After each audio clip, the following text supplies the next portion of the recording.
It's Tuesday on Your View. Welcome to the show. I am Murayo Afolabi Brown. As always, I have the ladies with me. Alaja, Nima, Akashat, Zibiri, how you doing today? Good to have you. I'm fine. We went back to school yesterday. But on our way, we visited my aunt, so I've not seen Mrs. G. Went back to school? I don't understand. I took a friend back for a few days and went back yesterday.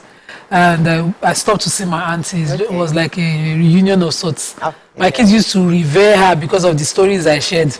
But yesterday, they don't demystify the personality. They are growing now. They ran everywhere, scattered the house. I was like, my own auntie's house. Yeah, used to have. If you see her kids, they are properly behaved. Wow. My auntie cannot scream to say a word, and the children talk calmly. Because there's nobody screaming in the house, but you cannot see a child turning any table upside down. Is their Use their eyes to look to their personality. Then, no, she herself she's changed. She's not like she was with me. She's not. Stop it. Hi, Dero. Let me come to you. I'm doing so well. Happy to be on the show and super happy to be doing this with Nima for the first time. Yes. Looking forward to it. So we get to follow each other on Instagram and so I was looking forward to today. So this week has been big from the Independence Day celebration. I can say proudly that not because it's 63rd year, but I feel like there are a number of Nigerians that are doing so well here. They are doing well for themselves. Yesterday I was privileged to take about 15 teenagers to a particular teen enlightenment forum. It was big. I saw sponsors. I mean, these people went all out. The children were eating from this to this, and we didn't have to pay. Wow. There were gifts to be won. A lot of young CEOs, 25, 27, on Friday, just before the Independence Day celebration. I had the privilege of sitting beside the MD of a bank, Mr. Osabia, and he told me he was about to move from a microfinance bank to a normal commercial bank. And I was wondering, when everybody's complaining, I mean, there's still lots of hard-working people that are making Nigeria. That we should be proud of. Yes, that we should be proud of, yeah.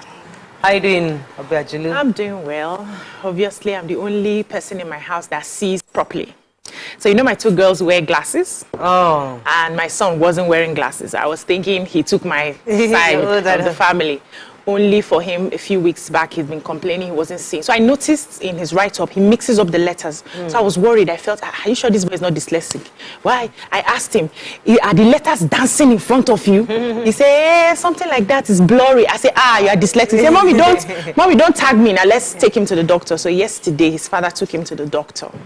And they had to give him glasses. Like, it was really bad. Oh, wow. So everybody's carrying googles in my house. I'm the only one that is seeing clearly. Cool. I have to use the opportunity to talk to Nigerians about my page has been, well, not my page, a scammer has been scamming Nigerians for money using my name and my book. I don't understand it. Wow. Polaris bank account, the number, I posted it on my page yesterday. It's quite painful. This has happened to me many years ago.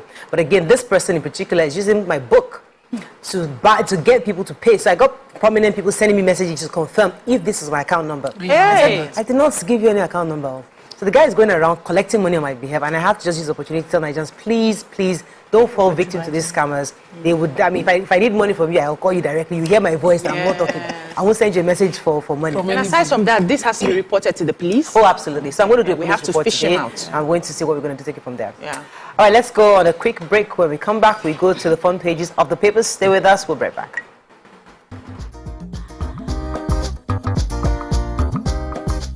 Stay tuned. Your View will be right back.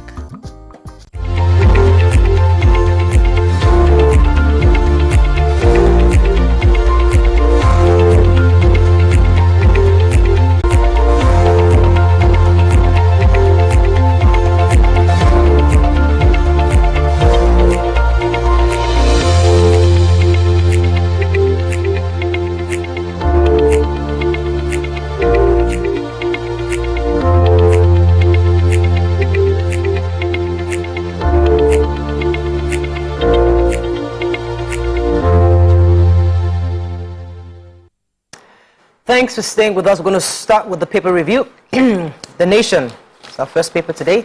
Federal government votes 100 billion naira for high-capacity CNG buses. £100,000 bribe trial. UK court slams tough bail terms on Dizani. Tinubu graduated from CSU, that's Chicago State University, in 1979, says school. NAF air strikes kill terrorists in Borno. WHO okays Oxford vaccine for malaria. ECA withdraw states to get 1 trillion naira refund. 18 burned to death in Rivers illegal refinery fire. Obaseki inaugurates 34 SSAs and 152 SAs. And tribunal sacks Nasarawa governor. Okay, let me start with the Chicago State University. So, the Chicago State University has responded to the former Vice President Atiku Abubakar's request to get the president's certificates and credentials from the CSO and the CSU. So yesterday, based on the court order from the United States, the documents were released to Atiku Abubakar's lawyers, and the school explained that after diligence, it was able to find some diploma certificates and did not give names because of privacy concerns. But the school was able to certify that indeed the president, Tinubu, graduated from the university in 1979 with a bachelor's degree in business administration. That much was confirmed by the documentation released to Atiku Abubakar. So that's pretty much the nutshell of what we have so far. But we'll see what the PDP or Atiku would how they're going to respond to this. But so far, what we have is that indeed the documentation provided to Atiku does confirm that the president did graduate from Chicago State University in 1979. So the federal government yesterday voted 100 billion naira to facilitate the conversion of buses and bring in CNG buses. So they have 55,000 conversion kits that will be coming into the country. Okay. They're also looking at bringing in more buses. But at the parley that they had with the NLC and the TUC that stalled the strike for about 30 days, they reached a lot of conclusions. They suspended the strike for 30 days.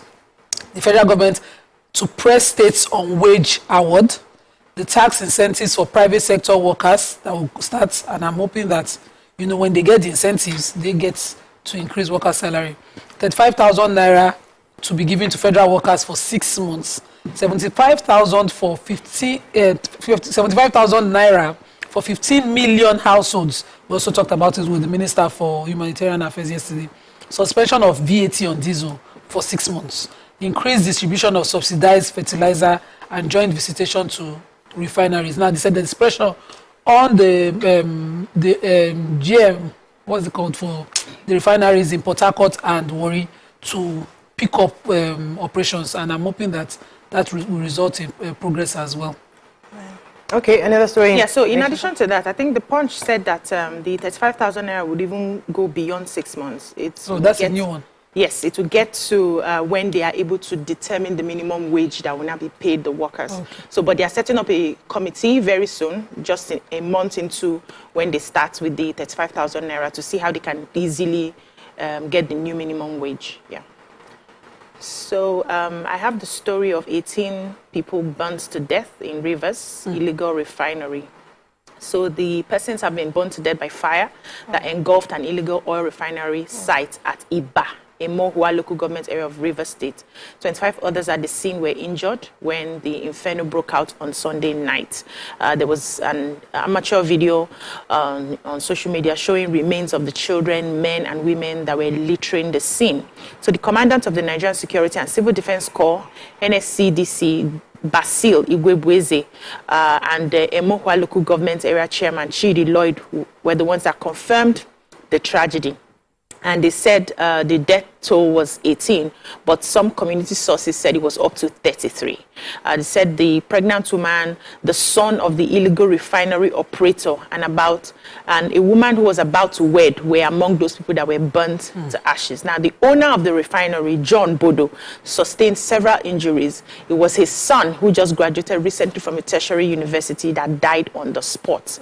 And the fire started like really very late. So 18 victims were burnt beyond recognition, while 25 injured persons were rescued. So they said they've been complaining about, having these illegal refineries, and it was just so unfortunate that there were a lot of young people who were involved in this. They keep telling people you can't have illegal refineries because anything can happen and then you get the blowback. Imagine the owner now dying, getting injured, and his son, who just finished school, dying in the process. And it's also in Asia? Yes, I have the story on Diazani. £100,000 bribe trial. UK court slams tough bail terms on Diezani. EFCC to press on with her extradition. So, Ms. Alison Madueke, who I think she was a minister 2015, is still facing trial in the UK court. And this time around, the bail terms have really gone up.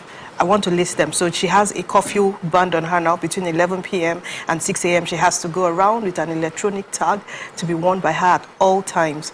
And the unfortunate part of EFCC insisting that once this is agreed, she has to be extradited immediately. Very sad. So she's the second person who would be facing something similar to this after the James Ibori case in 2012. Do you remember? I hope this really serves as a deterrent to other ministers. This woman is beyond touchable. So let them first bring her first before they details. Exactly. First. Okay, let's move on to the punch. They cannot even 6 months allowance, federal government to spend 315 billion naira. Labour suspends strikes for 30 days. 33 failed killed in illegal refinery explosion. Bribe-taking policemen return to Lagos Road. Extort 25,000 from driver. Marketers disagree with Tinubu tax advisor on refinery sale. Bribery, UK court restricts Diezani's movement. EFCC begins extradition. And Chicago Varsity releases Tinubu's record to Atiku. Let me take the marketers, although I don't have much of their own perspective from this article. But most importantly, what happened was that the chairman of the Presidential Fiscal Policy and Tax Reforms Committee, Mr. Taiwo Idili, said that Nigerians should pray that the country's refineries don't work. And this is why he said so. He said that, he was speaking at the Platform's Independence Anniversary event. He said that if our refineries produce petroleum, the issue with the inefficiencies in the management might actually make a liter of petrol much more expensive, or probably the most expensive in the entire world. So his issue was the inefficiency in the management of it. He said Nigerians should say, if only our Nigerians usually think that once our refineries start working, petrol will be cheaper. He said that might be far from the truth, because we've spent 10 trillion naira maintaining our refineries even for the past many years, and that even if it starts working today, the issue of inefficiency must be addressed. So he would rather they sell off the refineries to the private sector, who are then able to manage it better than we can. Although marketers have generally disagreed with him, but the article I have doesn't really tell us the perspective. But generally, they are totally in a disagreement with the chairman on this suggestion of selling the refineries to the private sector. Okay, another story in the Punch? Yes, I have a motorist lamenting the return of some policemen who specialize in extorting motorists around the traffic light in a Sherry Beggar area of the state. The policemen said to be attached to the Sherry police have been carrying out their activities. They've returned. So what happened was, I think in June 28, 2022, Punch had to do, an investigation in that. I remember we took the story on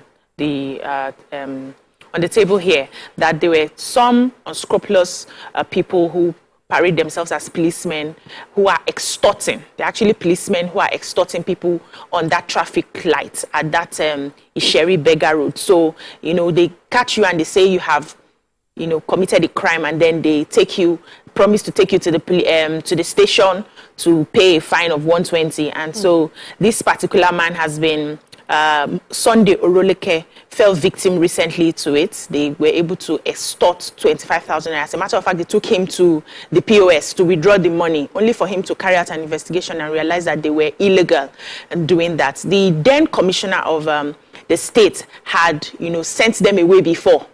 But after he left, they just resumed back. They've been working there for 3 months, and Punch has been trying to reach the police to get their take on it. So we haven't heard that. Hopefully they will do something and take those men out of the road. All right, let's go on a quick break. When we come back, continue with our reviews. Stay with us. We'll be right back.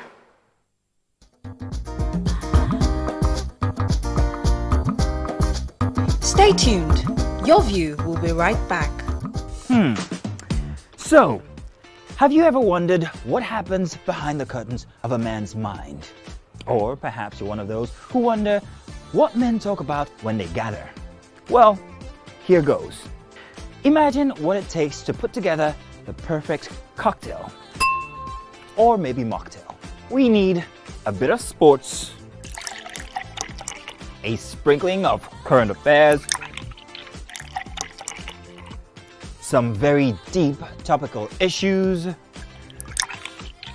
And last but not the least, a healthy dose of grumbling of those we love to hate. And yes, you guessed it, women.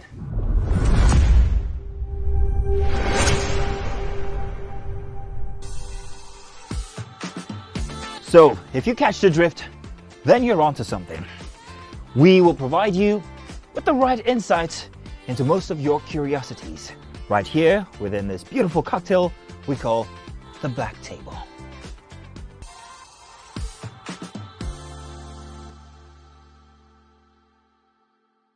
Ladies and gentlemen, make welcome pioneer Positive Force member, dancing queen of the 80s, non-conformist, Afrobeat historian in her right, and long-standing member of the multiple award-winning all-female show Your View, Omoyeni, Yeni, Anikulapo Kuti, aka YK Power!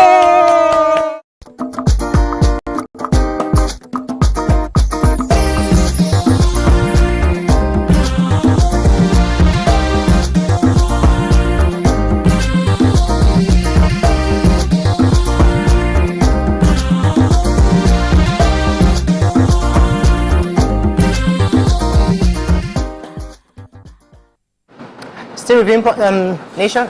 Should be okay. Let's move on now to the Daily Sun. Strike. FG reaches truce with NLC and TUC. FG begins designing extradition. Economy. Buhari's ex-spokesman counters Tinubu's wife. COVID-19 scientists win Nobel Prize for Medicine.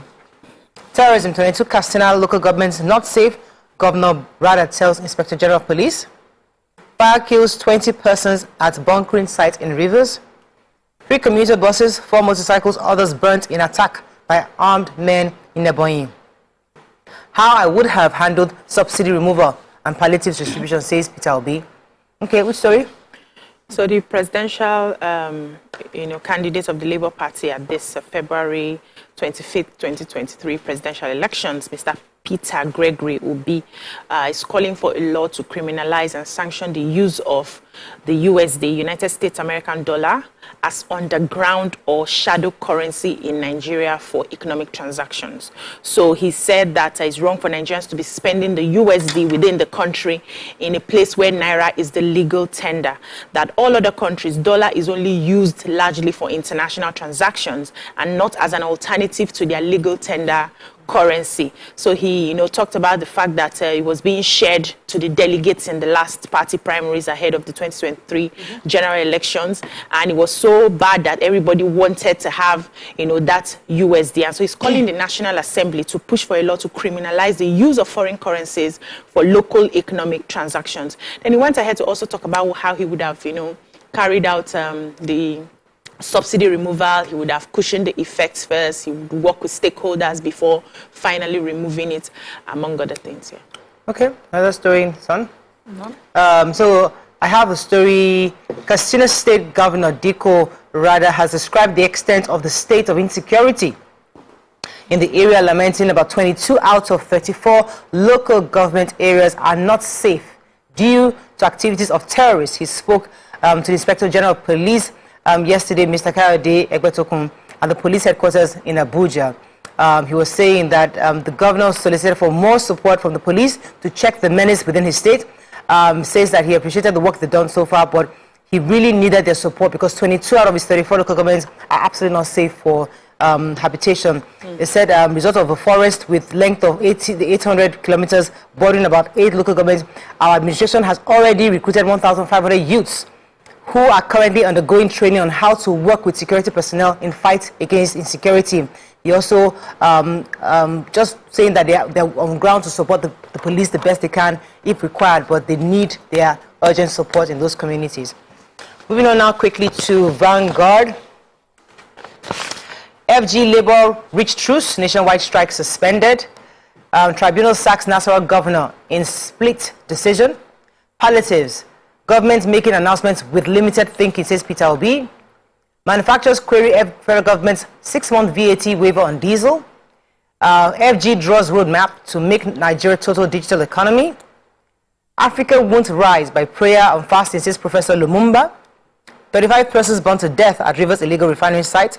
And APC mocks 8-man NPP London protest, slams Kano governor for blackmailing federal government. Okay, which story? Okay, so I have Professor Lumumba. He was one of the speakers at this year's platform event hosted by the Covenant Nation in Igomu, and he talked about Africa. He said Africa has become a continent where every election there's a conflict, and for us to move forward, to change, governance must be dealt with, adding that if the question of governance was left out, the continent's progress will be stalled. He said every election, because of the pursuit of power, cutthroat competition where our throats are actually cut, and we have a problem in that direction, and the sooner we resolve that, the safer we will be. Africa can rise, and Africa will rise, but it is not by it's not going to rise by prayers and fasting, which is a direct statement. And he talked about that freedom will not be given to Africa on a silver platter, but that the continent must stand up and take responsibility for itself. I completely agree with him. Any other story? A good one, yes. Vanguard? Yes, just in addition to the other story I took, the presidential candidate of the Labour Party, the last election, was saying that this government has been making announcements without thinking, that and that's why it's been producing limited outcomes. That normally they're supposed to have, like a team that would decide on the after effects of their pronouncements and their policies before they announce it. So what he's saying is that they are suffering from what he calls announcement of effect. There should be well thought out policy by properly constituted economic team before making these announcements. It's not just like making announcements in the market square and then when the people revolt, you go back and you change it. And it cited the 25,000 naira addition that would be added to the workers, while the NLC talked about it. They went back again and increased it to 35,000 naira. That this should not be so. And he advised that this is the time the federal government has to work in coordination between the federal, state, and local governments to pull through this difficult time. Everybody must be working hand in hand. And said some things that he would have done differently. Okay. So the Manufacturers Association of Nigeria, MAN, they commended the 7.5 waiver on the VAT on diesel. However, they rejected the idea for it being just for 6 months. The Director General of MAN, that's Shegun Ajayi-Kadri, in a chat with Vanguard, was saying that it was important that they must accept the 7.5 waiver. However, the federal government's announcement of making it 6 months is indeed it's kind of troublesome for them. And the reason is because they believe that the manufacturing sector is such an important key part of this economy, reviving of the economy, such that they need more time to give more leeway for them to be able to do more work in the sector. So you also recall that MAN has stridently advocated for the removal of VAT on diesel, especially because it has actually become a major input into their production process. They rely on diesel to power our machines and meet our energy needs in the face of all this abysmal power supply from the national grid. You are also aware that the prices have gone above 1,000 naira per litre. So right now, they really need the VAT to be completely removed, at least for now, until further notice, not for 6 months. That's their own recommendation. Let me add another story before we go. So the Ebonyi State Police Command has said that gunmen have burned 3 commuter buses, 4 motorcycles and 1 tricycle in the state. The Ebonyi State Police Public Relations Officer, SP Onome, was the one who told the news agency of Nigeria, and they said the attack occurred in Ezambo or Hauku local government area of the state along the Enugu-Abakaliki Expressway. And he said the armed men were suspected to be members of IPOB.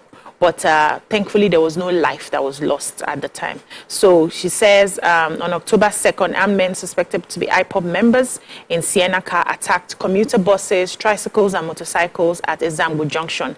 They burnt down 3 commuter buses, 4 motorcycles, and 1 tricycle. However, the operatives of the command have been dispatched to the scene, and they'll find a way to get those people. Okay, the Nigerian Tribune very quickly. Let's find a story of not taking Osun community gets electricity after 91 years. WHO recommends new cheap malaria vaccine for use.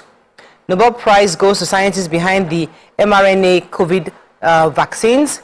Olubadan threatens to disown children, wives over financial allegation against brother. Lagos Ibadan cargo rail operating below capacity, say NRC. Non-interest banking. But with further investigation, it was acknowledged that he didn't do it alone. There was somebody else by his side who is Professor Kariko. And it's interesting because we always know Nobel Awards goes to literacy. So for the first time, we're having something in science coming back to us in Nigeria. So, Nima? Yes, I have the Olubadan story. So the Olubadan of Ibadan land, Oba Senator Lekan Balogun, has threatened to disown any of his children or wives found to be involved in the allegation of financial impropriety against his brother, Senator Kola Balogun.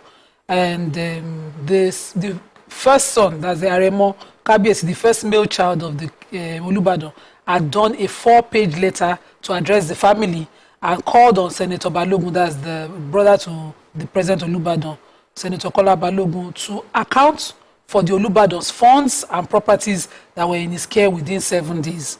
But the Olubadan disagreed. He said his attention had been drawn to that letter. He finds it grievous allegations leveled against my kid and loving and only surviving brother. And he said, by some of my children, which I am aware has gone viral. It is unfortunate to note that none of these allegations has an atom of truthfulness. That's the Olubadan defending his brother now. And he says, whatsoever is in it, and only the author of such is baseless. I must publicly acknowledge the invaluable role of my brother and that he has been playing in my life. Is the only one that has been with me through thick and thin. He defended his brother, finished, and even apologized and says that the behavior of his children, especially his son, who is the orchestrator of the letter, is he should accept his behavior of his nephew as childish. He says, I will be eternally grateful to the Almighty Allah for blessing me with such a wonderful brother. And since the publication came out, all attempts to speak to the author of the offensive, odorous report has been futile. Within family, and he says every family has their issue. I detest and abhor anything of such, and I won't mind to disown whoever among my children, all wives who chose such dishonorable, disparaging path. However, the Aremo insists that in the spirit of transparency and fairness and equity, that the Senator Kola Balogun must respond to the allegations leveled against him, which include monies gathered during the installation of bales and mortgages running into millions of naira. It's a family matter. Very interesting. Well, I like the position of the You think? It can be debated. It can be. So Araromi Okeodo in Ife South local government area of Osun State at the weekend went agog after being supplied with electricity first time after 91 years. Blood of Jesus. Blood of Jesus. So speaking at the inauguration of the 50 kWp hybrid solar power plant, I'm telling you, 1930 something. Built by Sholep Energy Limited, the Managing Director, Chief Executive Officer Olalekan said the project will power the whole community. He also said the project will cover about 700 houses in the community, and saying that what they have going on, they are still going to have leftover, so they need more help. So according to him, more to distribute. Yes, more to distribute. Said they came in October 2018. And they realized that the people did not have access to electricity and clean water. So they started providing them 20,000 liters of water on a daily basis. And they've been providing 24-hour uninterrupted electricity for 10 years. So they have the necessary equipment, including the 110 kVA generating set, which has been newly installed. But they are seeking government cooperation now. They said they are facing a lot of challenges. There's no good road in the environment. They will need that to be able to continue. And the project was financed by Sholep with the support of the World Bank and Rural Electrification Agency. The state governor is excited about it, and he's promising to partner with independent energy companies to light up some other parts of the community. Like it is strange, man. Because that place is 91 years. You talk about electricity, my place na town. Yes, so. Your place? Natan. What's Natan? Natan. Can we move on? That's all we can take on front page review. When we return, this is Nima. We'll go to our hot up next segment. Stay with us, we'll be right back. Natan. Stay tuned. Your View will be right back.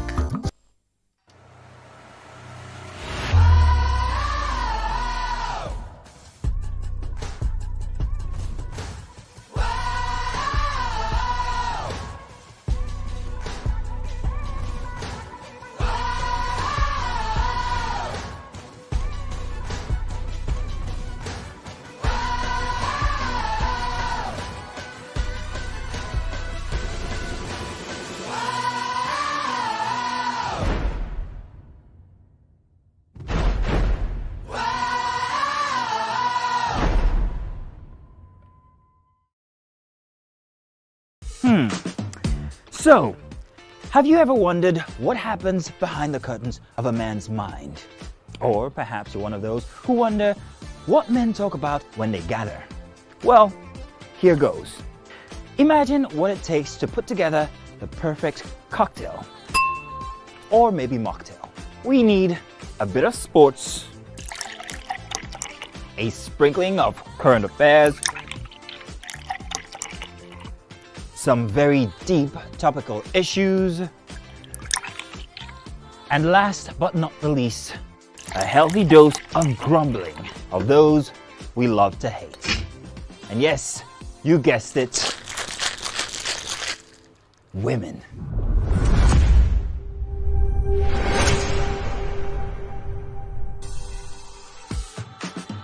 So, if you catch the drift, then you're onto something. We will provide you with the right insights into most of your curiosities, right here within this beautiful cocktail we call the Black Table.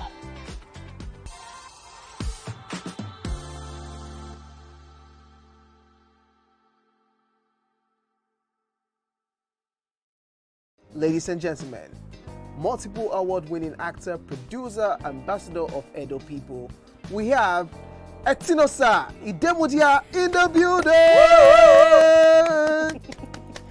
Don't be first to go police station, they win the case. Is So she? you are showing yourself. I go see as my second You are question. feeling like a contact the prancing peacock.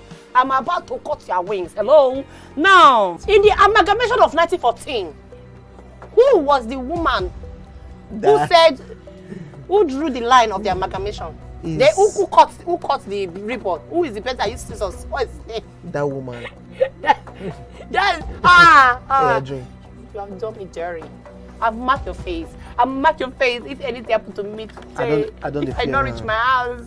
Anyway, I'm gonna be chauffeured, so. You remember now, Abby? Yeah, but you never too thin. Now you remember. Hey. If a person who indulges habitually in watching a sexual material is called a voyeur. That's what they're called. You clearly say you don't go even get the next one. Hey, a voyeur. Voyeur. Then go on. What is a person who makes one A call? voyeur. A voyagiste. A bon voyage.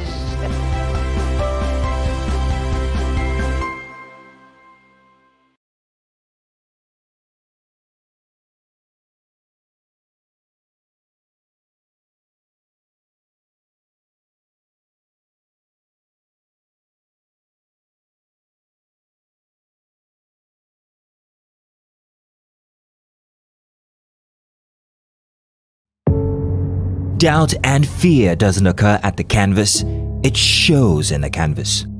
It shows the conation of raw earthen material slabbed, stroked and molded at a pace provided by the doubt and fear. Every move way in the struggle of one to the other, merging the past to the present, brushstrokes of colors seen but not known. For when the wailing stops, the pieces settle down in abject beauty erected for a century of a century. Speaking.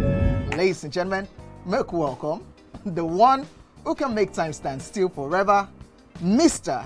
Kelechi Amadi. How are you doing, sir? I'm good, my brother. You love that intro, Abby? Yeah. It was great. Okay, Thank you. We try like that. Thank you. Now my question, which I feel is a cheap question. Oh, go ahead. What does ISO stand for?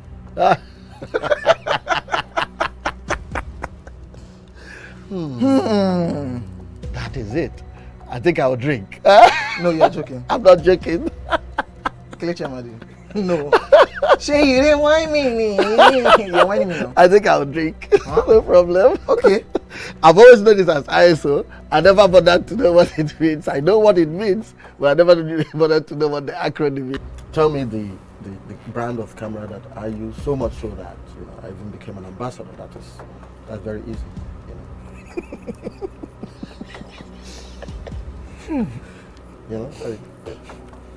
It's out there. It's supposed to be, Yeah. I just said, let me give you this one as a token of my appreciation. Sony. Drink! I'm not I'm not done. You did not say final answer. Final answer. You did not ask me if that was my final You answer. don't have any choice again. It's only Nikon. how many cameras do they have? My Nikon. friend to drink. I gave you a very easy something. Nikon now.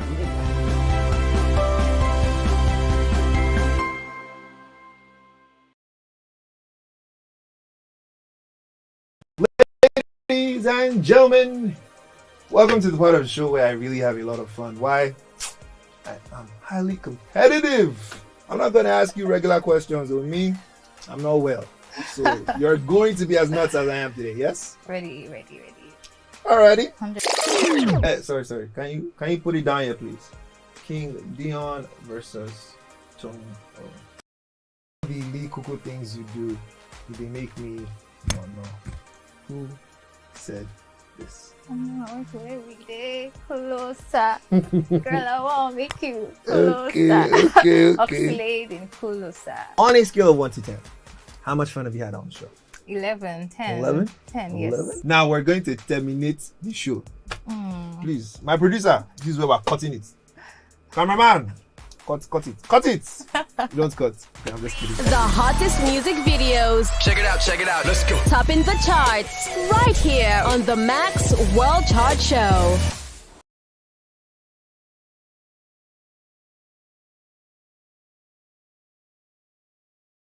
Ladies and gentlemen, multiple award-winning actor, producer, ambassador of Edo people, we have Etinosa Idemudia in the building.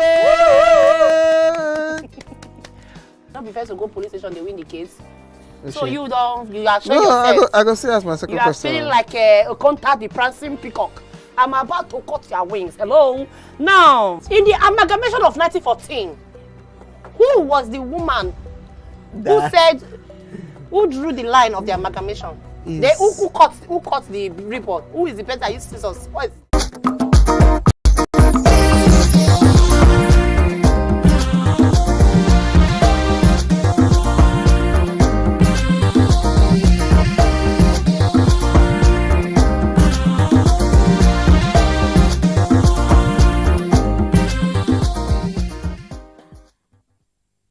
Thanks for staying with us. We have with us here our friend from Roulette Properties, Mr. Oludoto Olaoye. He's the head sales and marketing for Roulette Properties. Welcome to the show, sir. Good morning, Mariah. Thank you very much. Good to have you. So you're back Yes. here. We're told that Roulette Properties is celebrating their 5th year anniversary, and you have some interesting things for Yes. our viewers. So tell us a bit about your company and what makes this anniversary so special. All right, thank you very much. I'm pumped. I'm excited. It's 5 years. It's no joke. Right, while we are all in different celebration season, as an organization, we are also in celebration mode. All right, and let me just start by saying that our MD CEO, Mr. Oladoto Olaoye, expresses heartfelt gratitude to our clients and partners all over the world for their trust and support. It's been a wonderful journey of helping people build homes and unlock dreams over the past 5 years. I mean, we've done this for over 3,000 people, having over 30 estates established across Nigeria, and with presence in the UK to capture and cater for the needs of people even in diaspora. Yes, so, you know, this anniversary season is that time for us to celebrate our journey. It's that time for us to celebrate with our friends, with our clients, with our partners, to give back, right, to the people, and also to welcome new people, you know, on board. So what have we been doing so far is basically helping people achieve their real estate goals, helping people meet not just I want to have a property, but, you know, having a clear, you know, path to it and making it easy for everybody to do that. Realizing it at the end of the day. At the end of the day, exactly. That is very Give important. us a sneak peek into the promotions you're offering during this special season. Yes, so this special season, we have exclusive offers left, right, and center. I say there is something for everyone in this season, right? Starting from exclusive gift to anyone and everyone that will be working with us in this period. right, we are also offering discount and bonuses, right, across our estates, right, and also much more than that, we are also inviting people to join us in celebration at the Roulette Royal Gala Night, right, in this period of time. If you look at the screen, across our estates in Epe, Legend City, Rosewood Park in Ibadan, Iderade Service Plot at Mowe, First Fountain Court at Abijo GRA, both land and apartments, you have up to 35% discount during this period of time. Not just that, you have affordable initial entry point into it. For example, the Rosewood Park gives you opportunity to engage for as low as 50,000, in this period. And all the prices you are seeing are promo prices, right? I can tell you for a fact. There are giveaway offers just so that everybody can have a way to celebrate with us in this period. Yeah. Okay, thank you, Olaoye.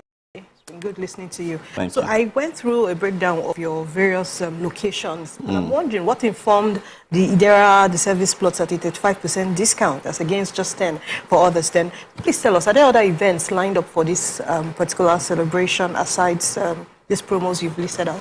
Okay, so when you talk about Iderade, so Iderade is a very, very interesting project that is conceptualized as a sustainable project, right? We call it Iderade, where you have everything you need. We call it haven of homes for people.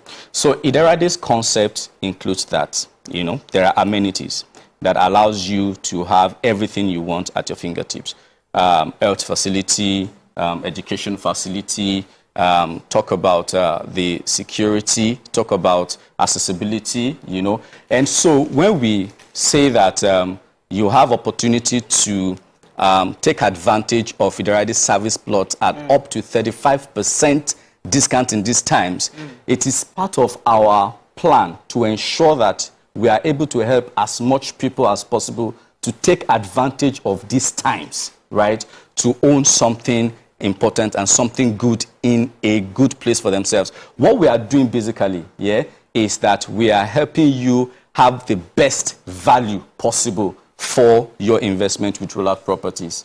And that's why I said earlier on that these are giveaway offers. These are giveaway prices in this period alone. So talking about, are there other events? Of course, yes, in this celebration season, there are other events, right? Because we are also very particular about building our community. Right. You remember I said that we are giving back to the people, we are giving back to our customers, and we are giving back to the community, to building the community. And one of such things that we are doing this period is having an industry conference, that even informs more on how we can grow together, in the industry. Additionally, is the Roulette Gala Night, that we are saying that there is exclusive invitation to any and everyone that partners with us, that does business with us, that take advantage of any of these opportunities in these times. You're all invited, nice. to the Gala Night to celebrate together, to felicitate together. Nice. I'm even looking forward to meeting everybody one-on-one. Fantastic, cool. Say hello. I'm seeing bags of rice. This is our present situation. Yes. Call it Roulette Palliative if you like. How can viewers take advantage of these promotions and be part of your... First of all, you can call the numbers on your screen. You see all of our offers on your screen. You can call the numbers to discuss your options. Is it Legend City you want to take advantage of? Is it a Rosewood Park that is having 10% discount right now you want to take advantage of? Is it a Iderade service plot you want to take advantage of with a CFO? First Fountain Court is an apartment that I didn't talk about at Abijo GRA, right? There are 2-bedroom apartments. We have 3-bedroom terrace duplexes. Work is ongoing. Is that what you want to take advantage of at an initial minimum deposit of 15 million naira? And you even have outright payment for it. Not only that, if you're a returning customer, you have done a property with Roulette Properties before, you still get additional 5% discount in this period of time that we are in, right? So how do you take advantage? Call us. How do you take advantage? Visit our website, www.rouletteproperties.com. Let us discuss your options, right? I used to say something, or I do say something, that real estate investment is a powerful wealth building tool, right? There's this general thing with our fathers. I don't know whether you noticed. Once they buy a land and build a house, they are done. They are done. They leave it. Yeah, they are done. They are done. As far as let's say is concerned, they are done. Once they buy land and your children's children. You keep saying this season. Is it like 1 week, 2 months, 5 months? When you say this, is it just today? But when is this season? From now till the end of the month is our season. Oh, just checking. Right? From now to the end of the month is our season. So when they say this season, they know that they can still call the next one. Yes, okay, cool. yes. All right, any other thing we're missing? Is there any other thing you want to add to that? You done? Any other thing? I can give you a few seconds. No, really. This is, let me just say that we've seen a lot of things in these past 5 years. We've seen people that 5 years ago, they were at a spot. 5 years after, they are still at the same spot. And we've seen people that 5 years ago, they were at a spot. 5 years after, they have moved. Not because they are better than those that were still remaining at the spot, but because they did something with the information that they heard. They took action. So what I'm saying to everybody is that take action. Okay. Don't Thank you very much, it. Mr. Alaye. It was a pleasure having you on the show. Yes. That is all we can take onto this segment. You see on this segment, when we come back, we move on to the hot topic of today. Stay with us. We'll be right back.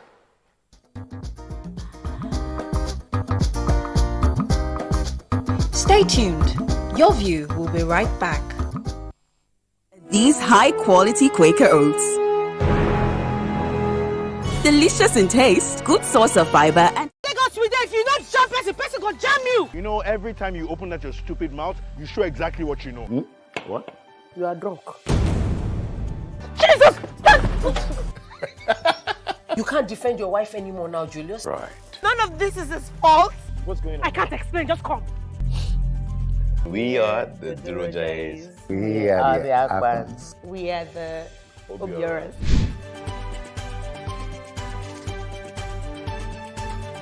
So how are you two doing?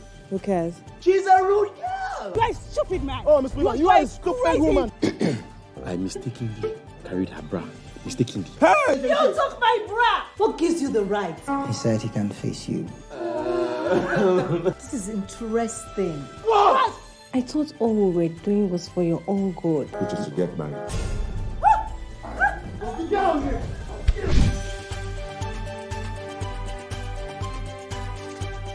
If you had fainted and you just woke up, what would you like to eat? This is an old comedy script. Who is this mysterious guest? Honor is the name. She is the brain behind all the stars. He's even sleeping with her under your nose. Excuse me?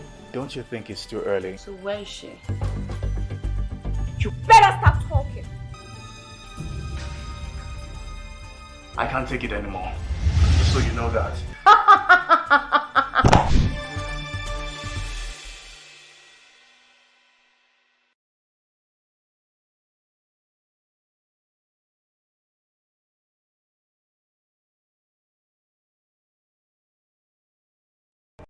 Ikechukwu Sunday Okonkwo, aka Cross. Now your intro without you. Wow. So there's a name that thing that's. I'm just drinking because you say I should drink. There's no particular answer. You think it's only that can be wicked? What's the answer? Subterfuge. Eh? Yeah. They claim you did, but you said it just happened. That And it's called what again? Subterfuge. Subterfuge. Subterfuge. So you look me finish from head to toe. You look at a person who go know what to become such. Yeah? The nude wasn't like a game plan. Or... I promise you, it was actually a mistake. Like it was sending it to someone, and it just mistakenly just.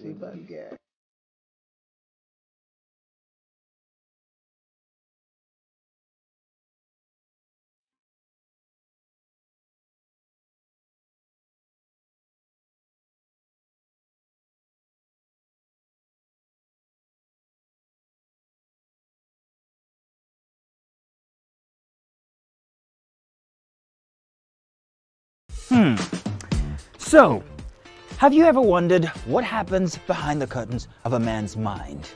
Or perhaps you're one of those who wonder what men talk about when they gather. Well, here goes.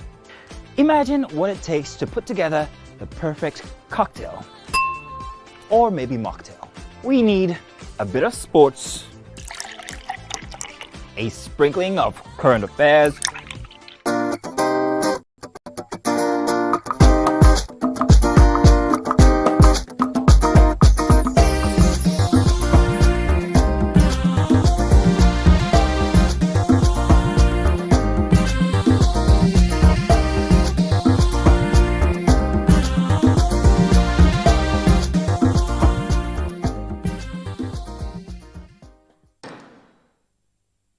Thanks for staying with us. Our hot topic today is about all the mixed reactions that had continued to flow on social media concerning the senior pastor of the Redeemed Christian of Church of God, RCCG, Pastor E. Adeboye, who was saying that Nigerians must constantly pray for Nigerians. Last Sunday during the church's Thanksgiving service, he urged Nigerians to pray for the country. He noted that to enjoy freedom, individuals should keep praying for the country, stressing that colonization does not mean freedom from poverty, terror, or sickness. Now, if we move that to the recent speech by the renowned Kenyan Pan-Africanist and human rights activist Patrick Lumumba, who I think Nima took that story during the paper review, said that the liberation of the African continent will not come by fasting and prayer. So, obviously, this has started lots of mixed reactions on social media, saying that why do we keep praying after all the years of prayer? How far has it brought Nigeria? Others will say, if there was no prayer, you have no idea where it would have been. It would have been worse because many other countries would not have gone through a fraction of what we've gone through and probably are not standing today. So what are your own general thoughts on this, on the conversation? You can call us on 081-0764-1679, 090-241-63440. You can also tweet to us at TVC Connect. Please hashtag YourViewTVC so we can read your tweets, and also send us comments on YouTube. We'll be happy to hear your views. Who would like to start with? I would. Okay, Ronki, let me let you jump in here because I know that prayer, they say, is the key. You know, prayer is the key. Prayer is the key. Prayer is the master key. Right? So we have that as our foundation. But now people are saying, how far has prayer really brought this country? Like, do we still need more prayers? What are your thoughts on this? Well, I think what he said to me sounds like a very mature point, but it has some holes, and that's why people are attacking it. But I say it's a mature point because if you've used a particular method, approach, and it has worked for you, you'll be happy to tell the world about it. Looking at who Pastor E. Adeboye is, he looks very successful. I mean, he's gone into nations and he's been doing stuff. And over the years, he's grown. So if he's saying to us that one of the things that has worked for him is his ability to pray to a God who answers, and he's saying, okay, Nigerians, you guys should also pray. That's one angle to it. But because we have a lot of young people and considering the tension in the country now, people want a lot more than prayers. So my thought on it is, let us adopt what he has said. And before we present our case, because if he had said, go out and fight, people would say, yes, it's for us. And that might not give us the result. Praying also might not be enough, but let us start from there. That's what I have to say. Okay. Yeah. Nima, want to jump in? I believe prayers are important. As a Muslim, prayer is extremely important. We're encouraged to, after worshiping, to supplicate, to ask, to pray. And I went to, I've tested both religions, major religions in Nigeria. I went to a Christian school, and prayer is the key. Just as Maria was singing it, we've prayed enough. We've prayed more than enough, but we've not acted. And there's a saying in the Quran that, Allah will not change the condition of the people until they change their ways. So for how much longer are we going to just continue praying without taking action? We want God to endorse the efforts that we are putting. That's why we're asking it. But are we making those efforts? That's a different matter. So there's nothing to endorse. There's nothing to endorse. Nigerians are not changing their ways. They're not making efforts. They're not doing anything. We go around the world. We come back. We have big achievements. But most of our achievements are personalized. We just come and sit down. What exactly is the government's the general plan, the consensus plan for the Nigerian youth? What's our consensus culture to better ourselves? Recently, we debated after the death of Mohbad on the show how our music industry is taken over by cultism, how we popularize and negate, ignore the negatives of, artists smoking and all of that. We would like to see changes. But what did we do? We are praying for our children. Simple. Me, yourself, all of us. You know, we constantly are praying. But are we doing anything to make sure it doesn't become the narrative? In the sense that every artist, no matter how popularly consumed your music is, if you do that in a public place in Nigeria, you are no longer allowed to do your shows here. Your music will be banned by the NBC. What exactly are we doing to make sure? I'll come to that in a second. Narrative. There's something you said I don't want to forget. I'll come to you, BC, in a second. But you said about we're praying for our children. And I know that I've watched movies where a sinful child goes out doing stuff and the mother is not correcting him. She's just praying for him that God will touch his heart. And then we see that God indeed touches his heart. All his behavior, sleeping around, taking drugs, God touches her and he comes home willingly by himself. And he comes home and we're thanking God for it. So when we see that in our mind, let's keep praying and hopefully the nation will just miraculously get back. I mean, you said that, I don't want to forget that point, but that's part of the principle of prayer and getting results. I don't like the way you you give that analogy, because I know that women who have children, aside from prayer, they shout, they correct those children. Some don't. So some don't, and they're praying.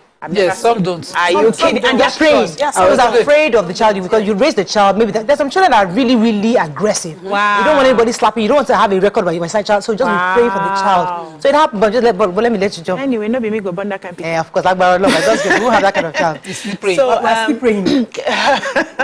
I think Nigerians are just tired of the one narrative, which is everybody go and pray, because God will, if you ask for a chair, God has given you a tree.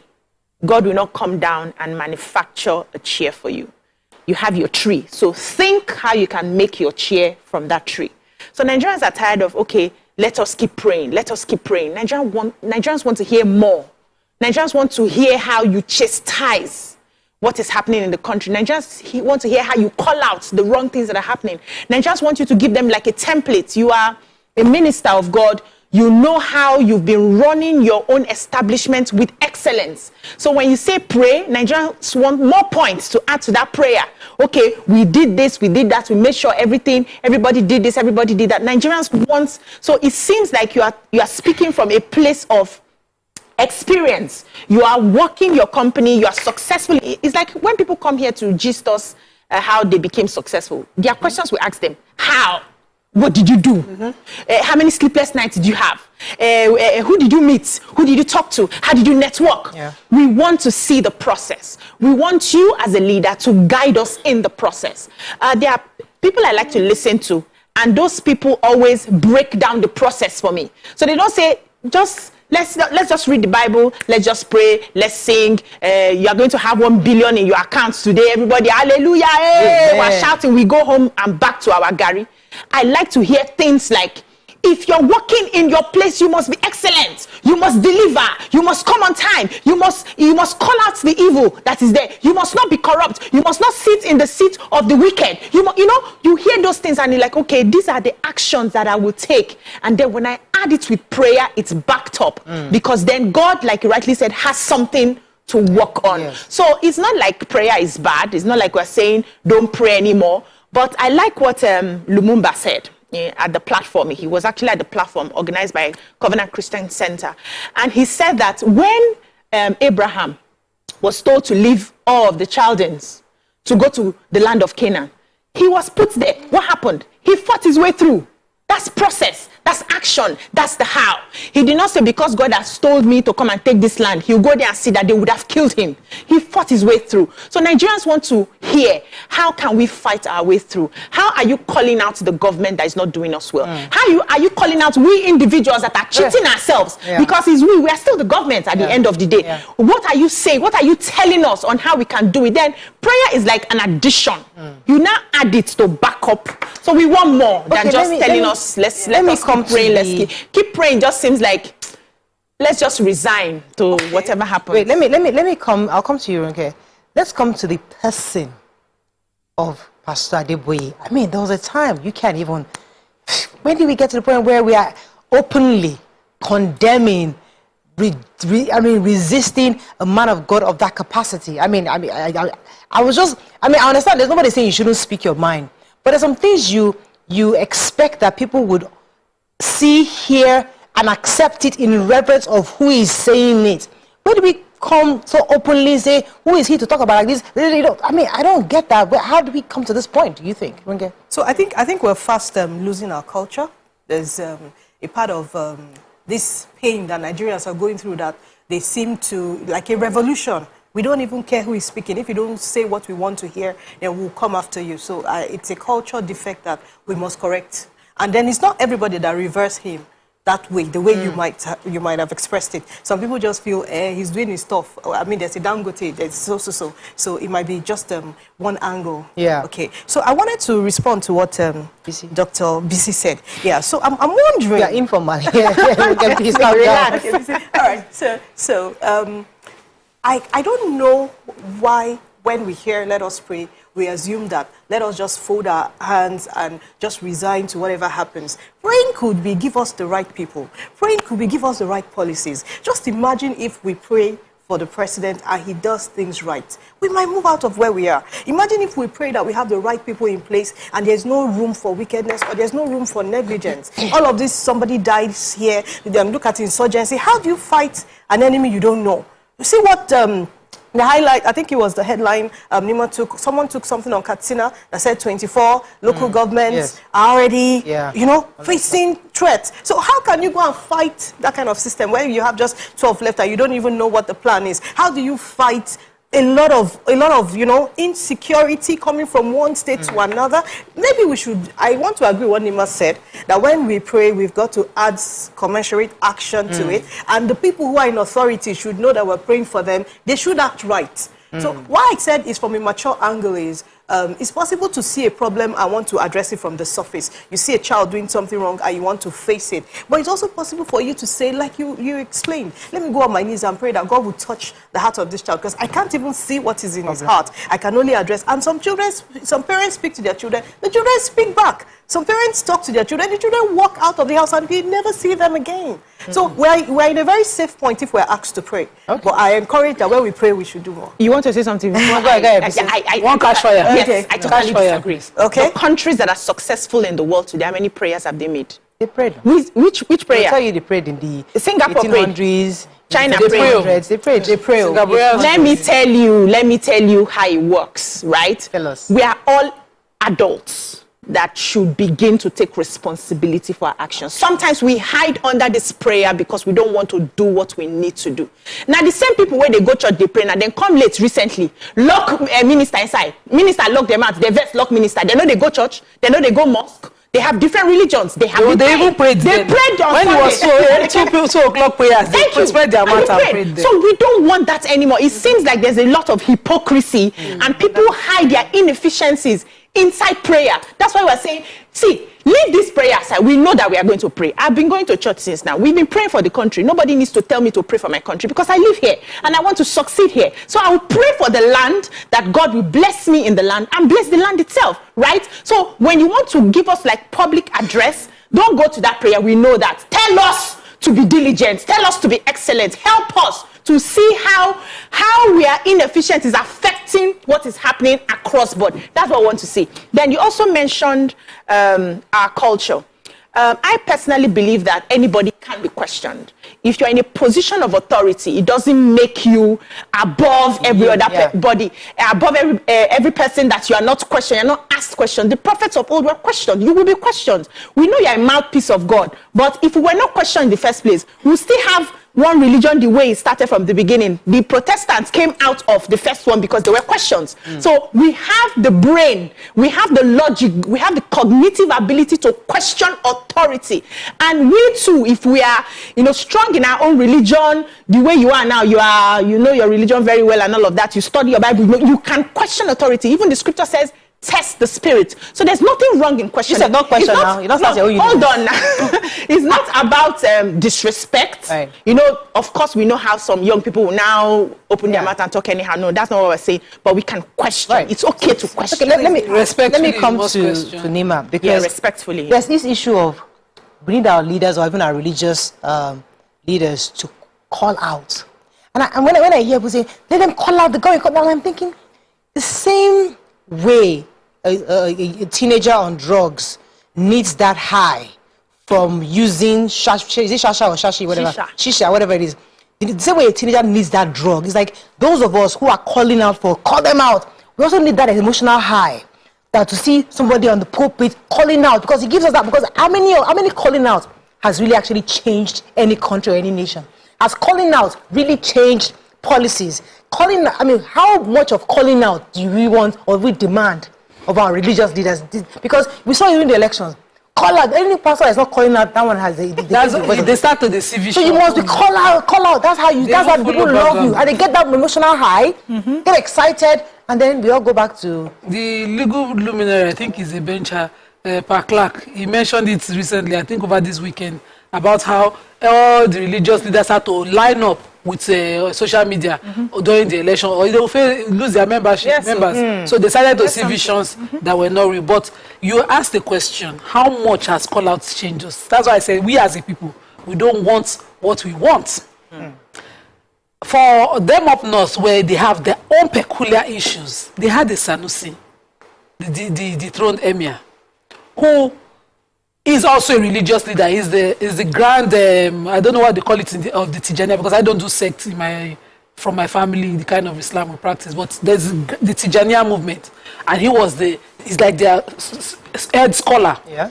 And his membership is wide, and he will stand before that membership, call out the government while he was still emir. Yeah. He did not fear his affinities with the throne.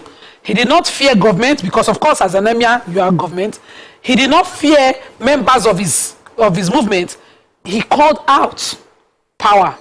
He talked about how religious places were closed 5 times after 5 times prayers, and schools were open and they were not enough. And he said convert them, because mosques in the days of the prophet were also learning places. He looked at the situation in the north. He called out many anomalies. What did they do? Somebody remove him. Yeah. He left government. He left the Emirates of Kano, and he still continued to speak. Did they answer? Yeah. The kind of knowledge that person is carrying around that can change the way of his people. The people allowed someone, because if the people don't want, the people will not be forced to follow. Oh my goodness. If the people don't want, the people say, oh, we don't want to, we are one watching weight, no more sugars. Yeah. And somebody says sugar is bad for you, they say go and lock him up, we must sell sugar. And they say, okay, now we are not going to consume it.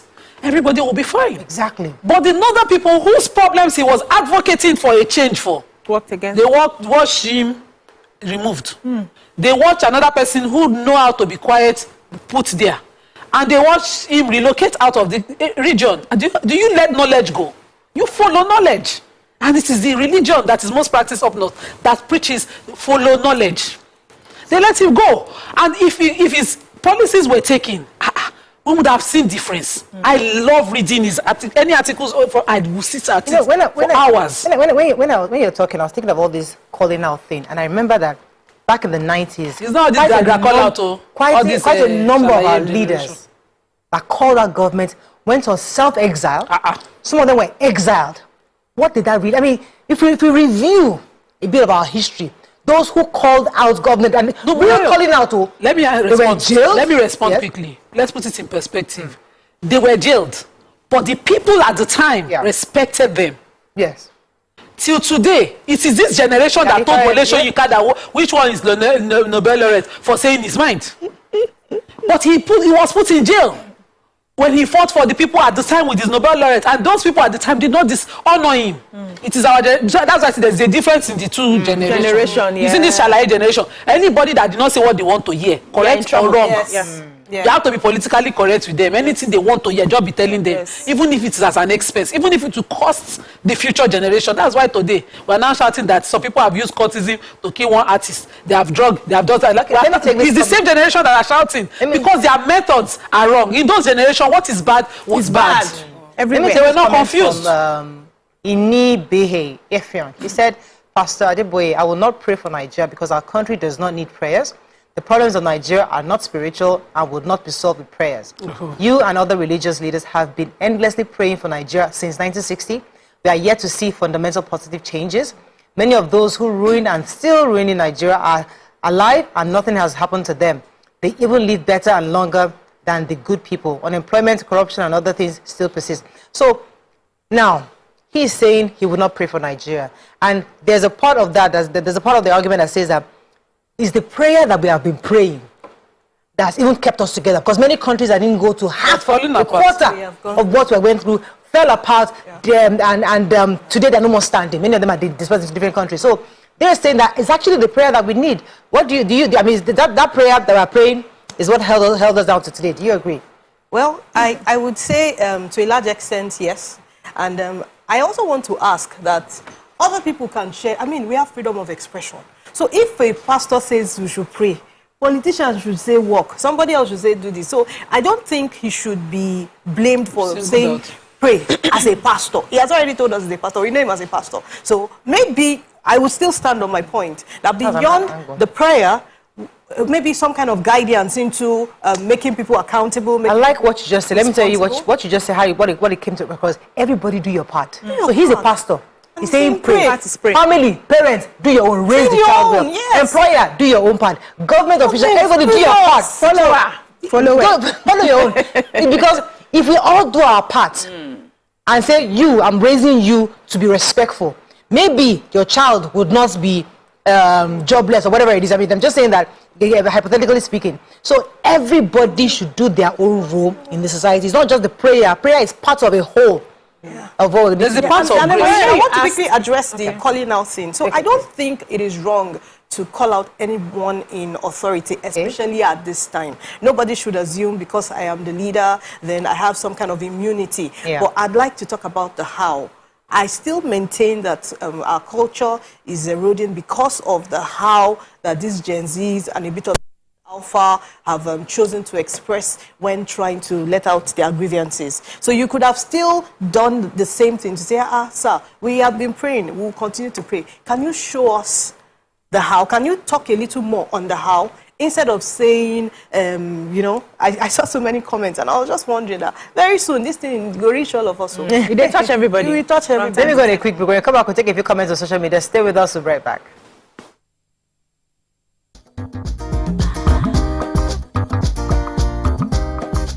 Stay tuned. Your View will be right back.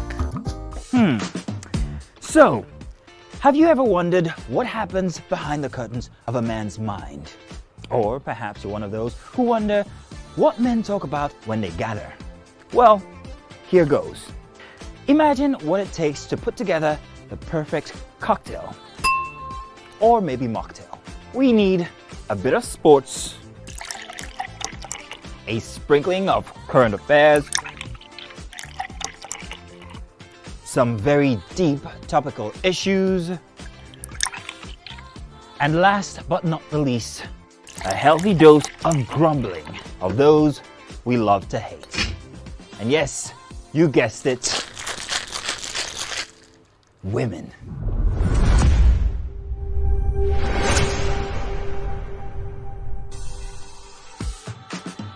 So, if you catch the drift, then you're onto something. We will provide you with the right insights into most of your curiosities, right here within this beautiful cocktail we call the Black Table.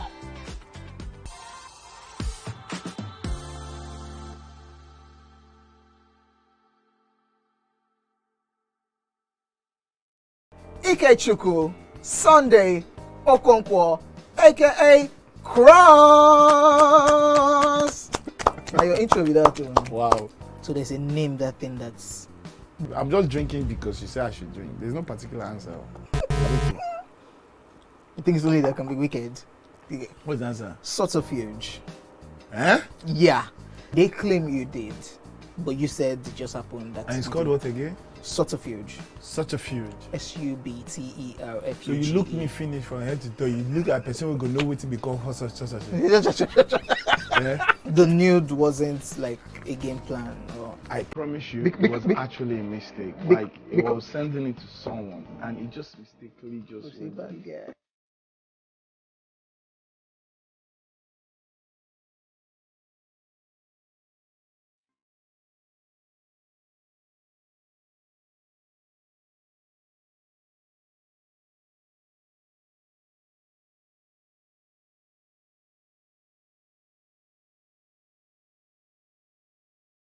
Ladies and gentlemen, make welcome the one who can make time stand still forever, Mr. Kelechi Amadi. How are you doing, sir? I'm good, my brother. You love that intro, Abby? Yeah. It was great. Okay. Thank you. We try like that. Thank you. Now my question, which I feel is a cheap question. Oh, go ahead. What does ISO stand for?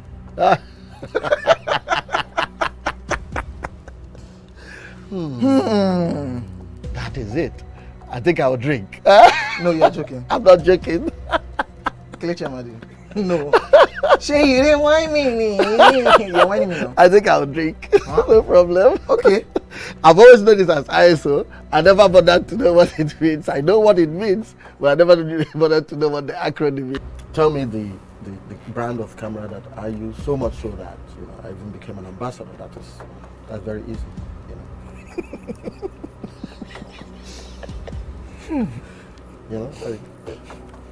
It's out there. It's supposed to be, yeah. I just said, look, I give you this one as a token of my appreciation. Sony. Drink! I'm not done. You did not say final answer. Final answer. You did not ask me if that was my final answer. You don't have any choice again. It's only Nikon. How many cameras do they have? My Nikon. friend to drink. I gave you a very easy something. Nikon now. Ladies and gentlemen, make welcome Pioneer Positive Force member, dancing queen of the 80s. Come closer. A little bit more. Perfect. I have exciting news for you. You asked for it and you got it. Your favorite breakfast show, Your View, will be going to 2 hours. We're going to have in-depth analysis of the newspaper review and more conversations on the hot topics. The ladies of Your View and I will be stirring up our guests to get in-depth into all the various topics, and you, our viewers, will have the opportunity to call in and share your views. After all, it's your view. Join us on Your View, 9 a.m. to 11 a.m. for a fantastic conversation. Don't miss it.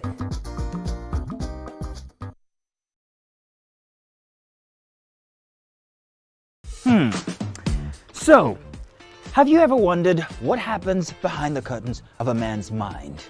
Or perhaps you're one of those who wonder what men talk about when they gather. Well, here goes. Imagine what it takes.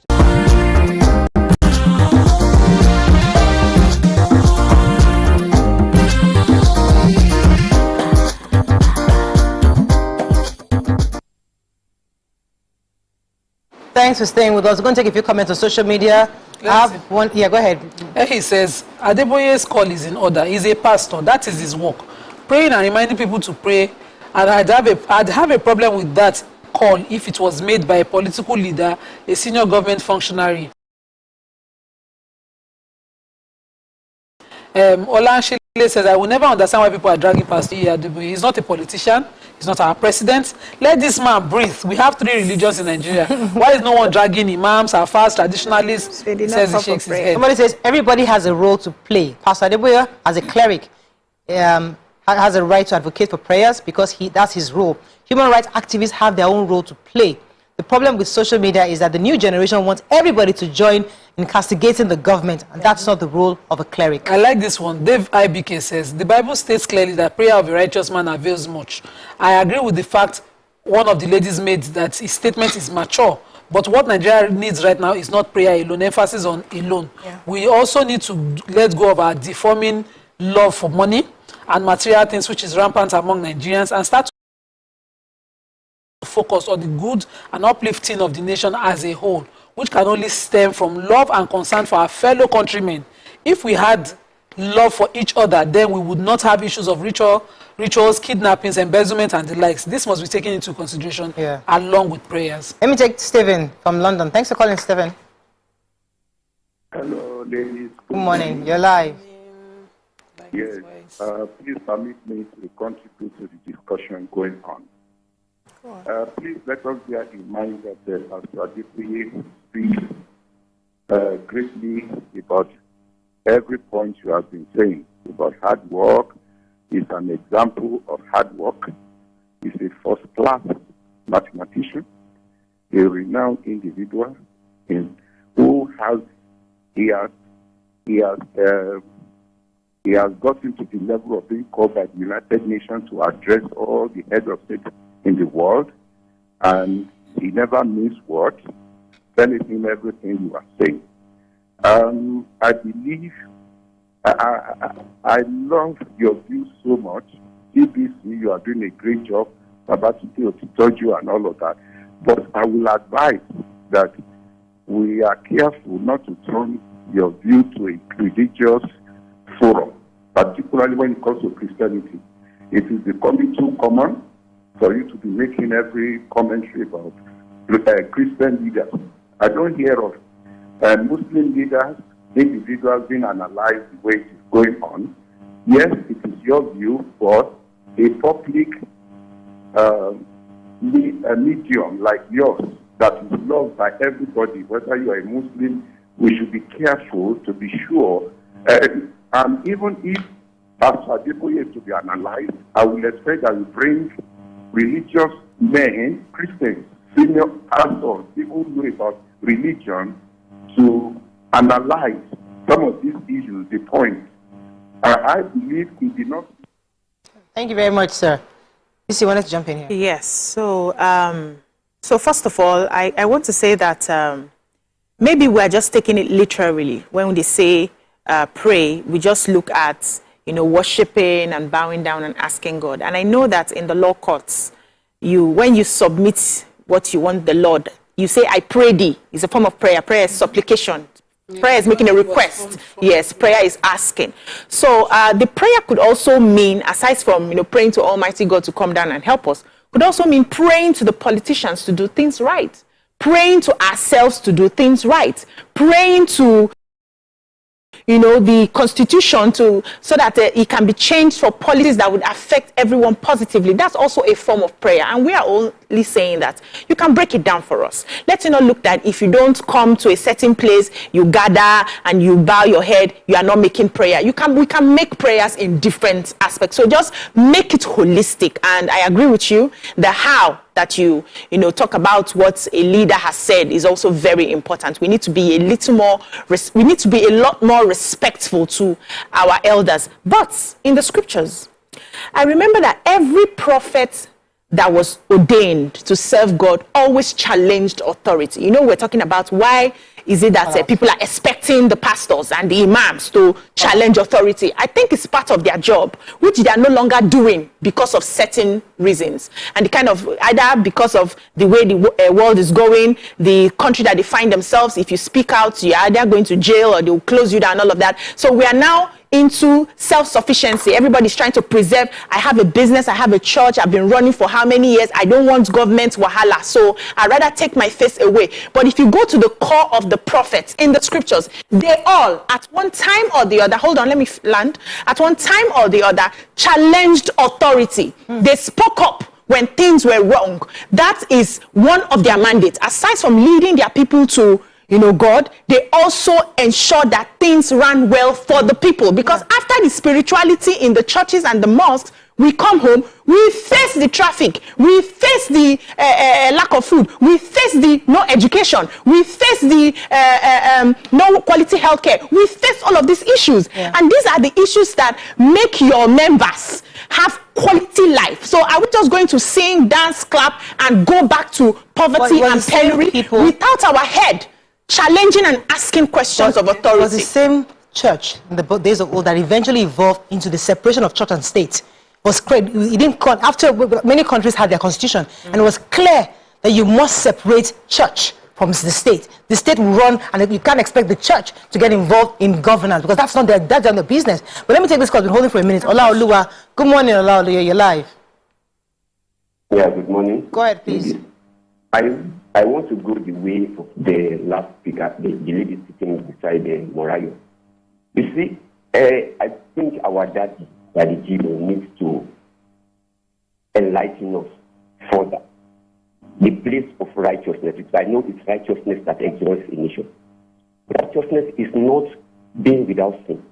Righteousness is that you know you have done something wrong, take steps to right your wrongs. That is what, and that's what will exalt a nation. There are leaders that are in place now that they have done evil, yet they will not confess it. Righting the wrong starts with confessing it. Then it's when you confess that God knows that, yes, you now know what you did was wrong, and you are not likely to do it again. And that is what brings pleasure unto God, for God to bring a time of refreshing upon the land.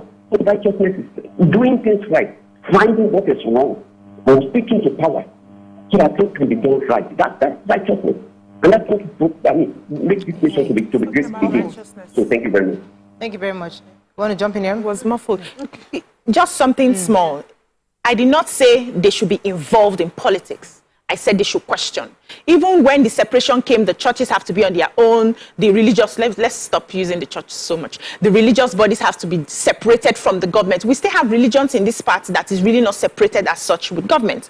And the ones that are separated, we are not saying because you're separated, you turn a blind eye to what is happening in your state and in your country. Because the congregation, your congregation are from your state and your country. So you must question. We're not saying go to the office and say you want somewhere, when you come to Aso Rock, you have somewhere that is for a chapel for something. But you can ask questions. You can hold government to accountability. And the young people of these days are very questioning. They want to see.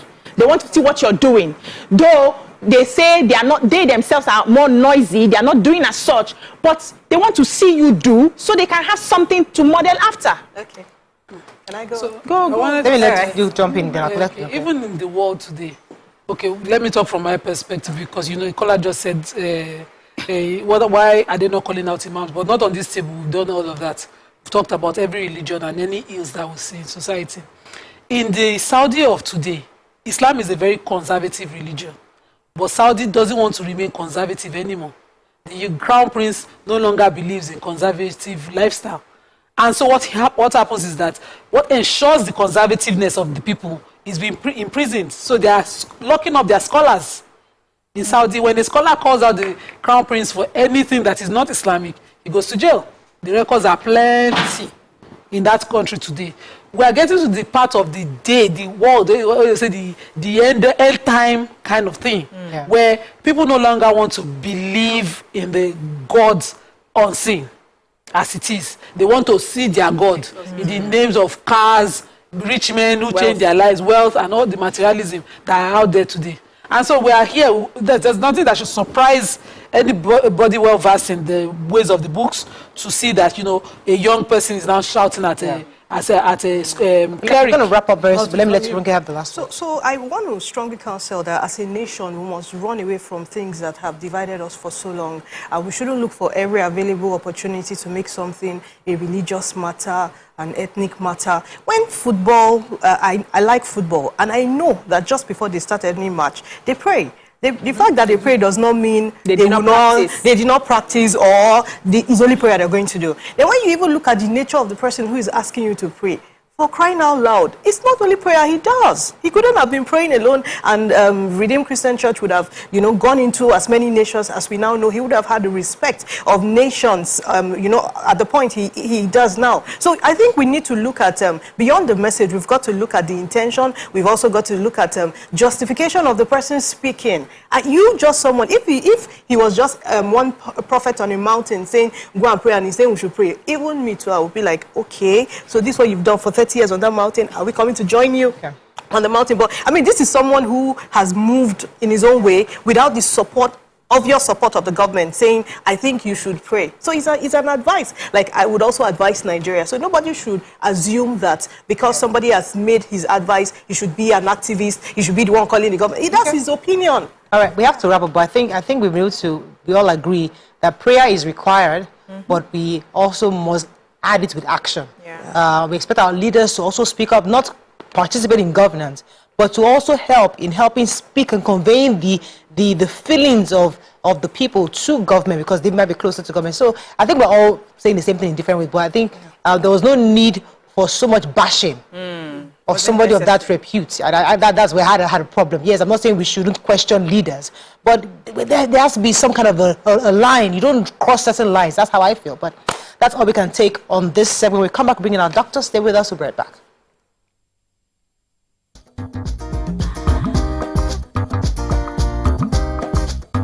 Stay tuned. Your View will be right back. Ladies and gentlemen, Made Kuti in the view. It's still 7 of 7, and we've been doing a whole lot of protesting. The only thing that remains is just to carry placard. It's about 5 of 7, to be honest. Because, ask your question. I have so much to speak about once we finish. We'll not give you the time because it's 7 of 7. I will make the time now. He said he will not ask questions about science.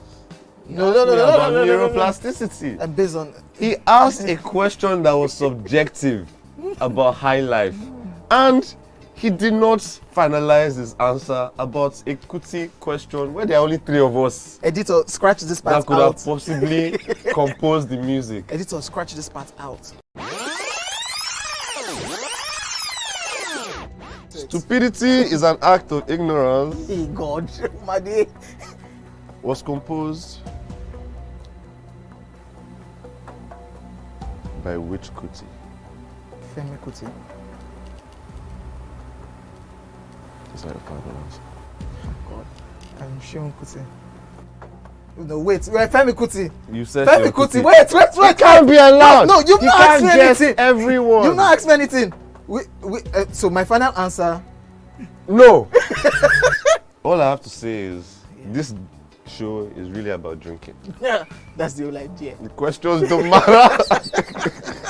That's the whole Justice idea. is out the window. We throw caution to we the have wind no right morals here. On the 7 of 7.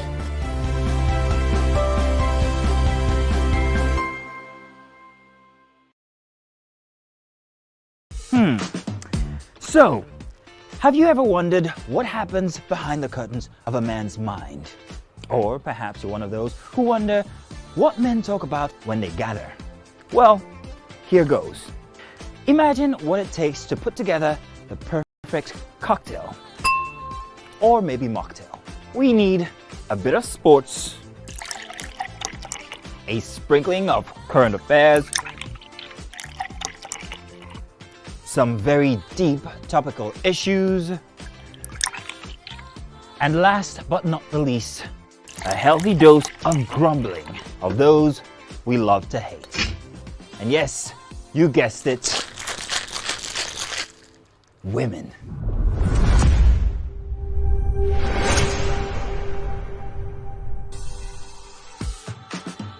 So, if you catch the drift, then you're onto something. We will provide you with the right insights into most of your curiosities, right here within this beautiful cocktail we call the Black Table.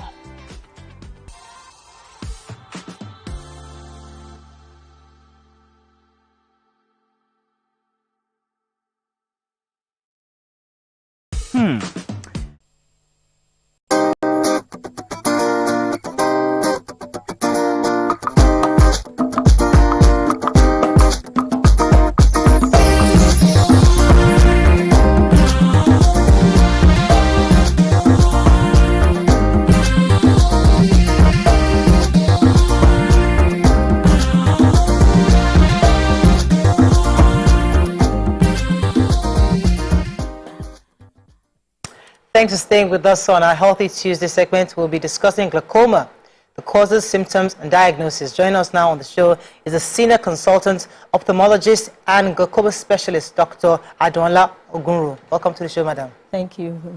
So many people just hear of glaucoma, but they have no idea what it really is. They just know, oh, I'm going for surgery of eyes or something wrong with my eyes.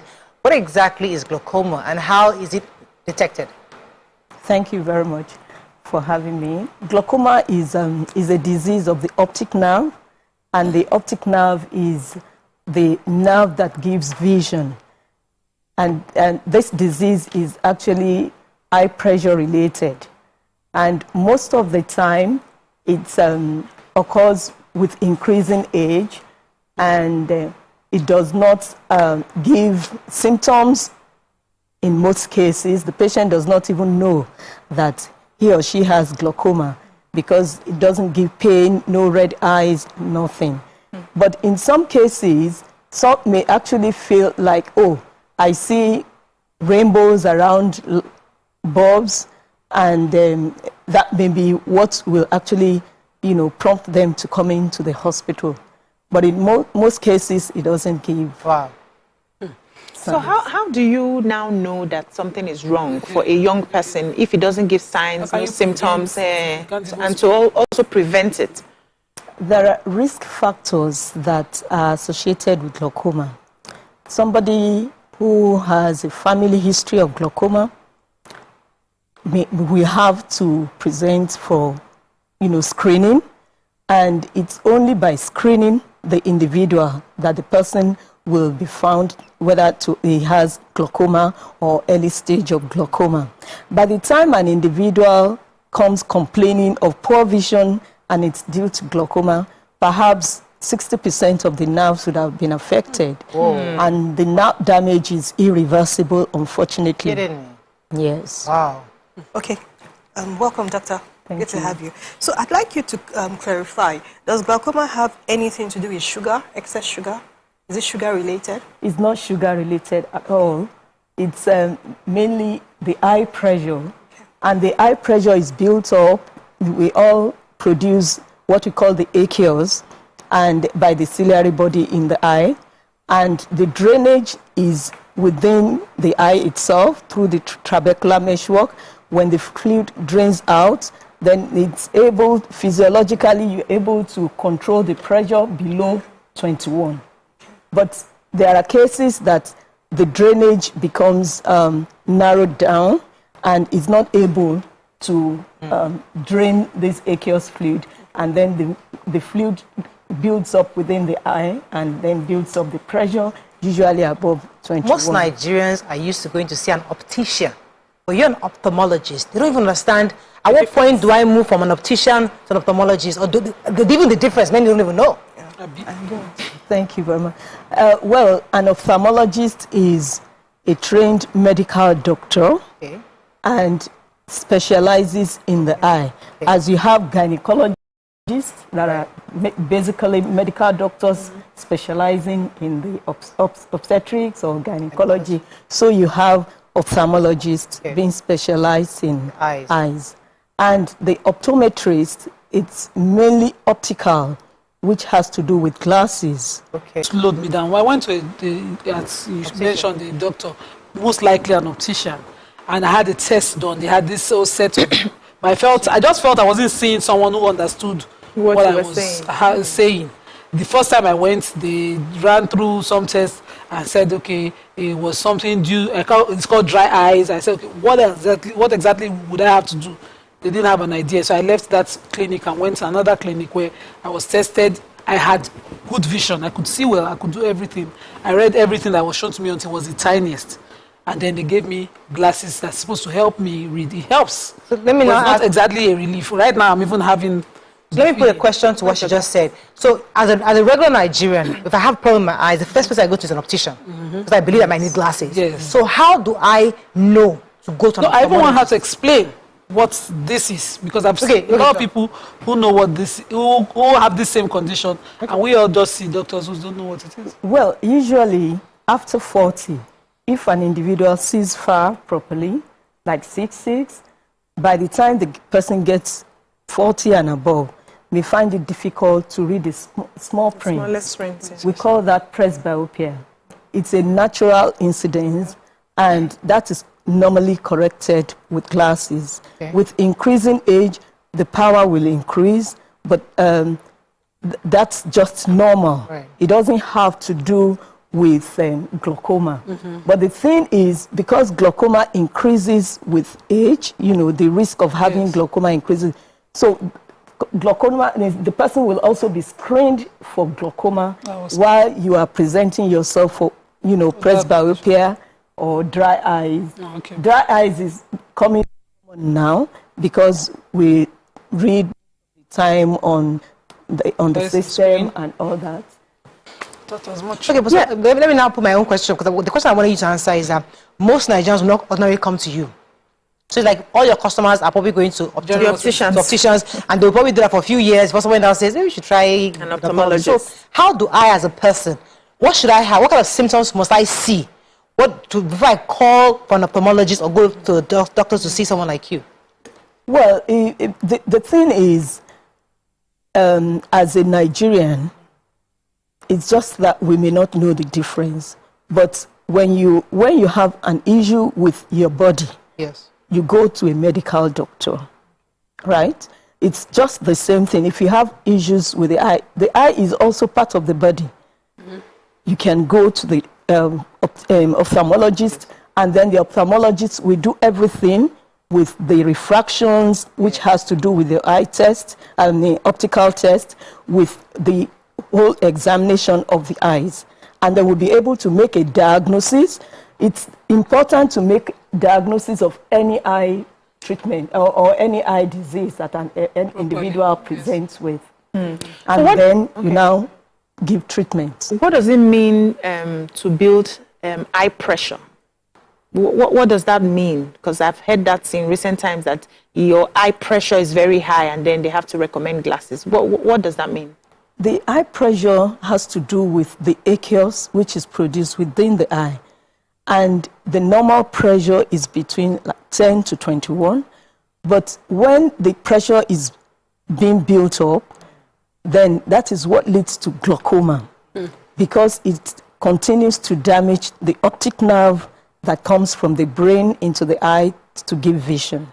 And it takes a long time before the effect of the nerve damage is seen, even in normal activities or daily activities of an individual. Does this affect children? It does. And for people that are that have the family history, they are at risk. You have what we call the juvenile glaucoma.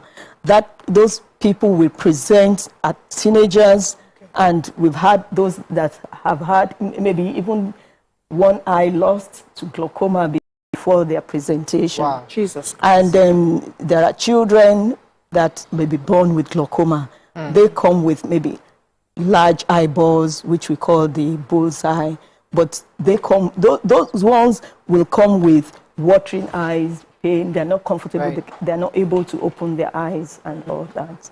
Right here.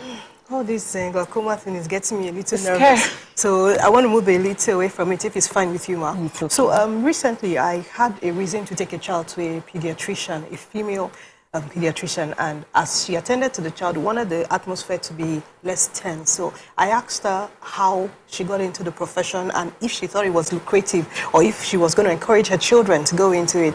And she gave me a very negative response, and looking at your profile, I saw you also did an MBA. So tell us, for the young doctors who are aspiring to be ophthalmologists, what do you think about this profession, this line of medicine? Hey God, yeah? Well, as an ophthalmologist, it's quite interesting because the thing is, we all have eyes, and without the eyes, you can't move.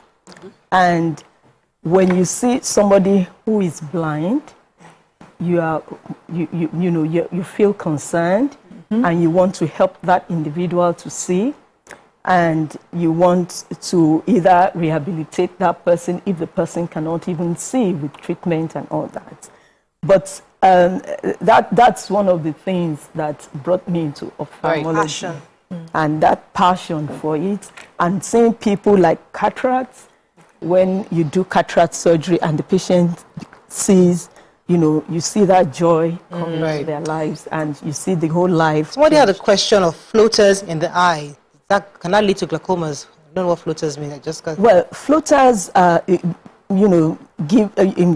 this happen when there is degeneration, changes within the vitreous. That's the gel at the back of the eye, and it could be like cobwebs or just like dots. The most important thing, many people may have floaters, which is harmful. Which is not bad, or which is not going to lead to anything. But the thing is, it's commoner in people that are short-sighted. And also, when an individual has floaters, it's important to dilate the eyes and also examine the person's retina. Be sure that the person doesn't have a retinal degeneration or a retinal hole or tear that may lead to detachment or other disease. That was check it. Check. Okay, so I wanted you to talk about the advocacy for glaucoma, what are you doing so people can know when to check it? Because you said it's silent, it doesn't come with pain, it just presents itself finally. You know, how would you advocate that at this age, or how frequent? Dentists will say every 6 months, see a dentist. How frequent would you say see an ophthalmologist? Well, for somebody who has a family history of glaucoma, every 6 months, the person should check the eyes, check the pressure, look at the back of the eye.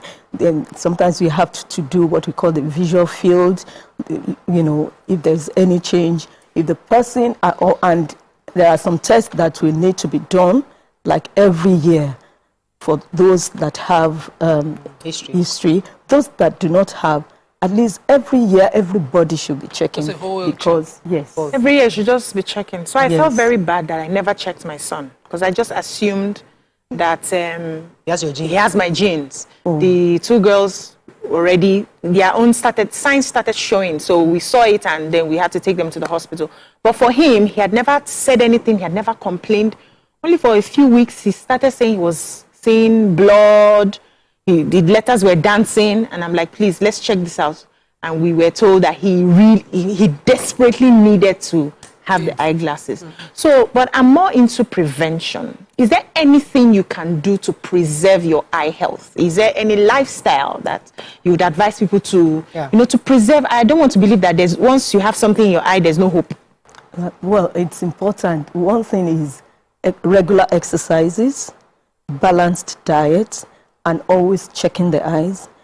I mean, sunglasses, if you work in the sun most of the time, you know, that's very important. That's one thing I've always never... Let's talk about then the screen time exposure should reduce. And if you have to stay so long, you may Let's talk about somebody who's been diagnosed with glaucoma. What kind of treatments are available? What options does the person have? You said something about being irreversible.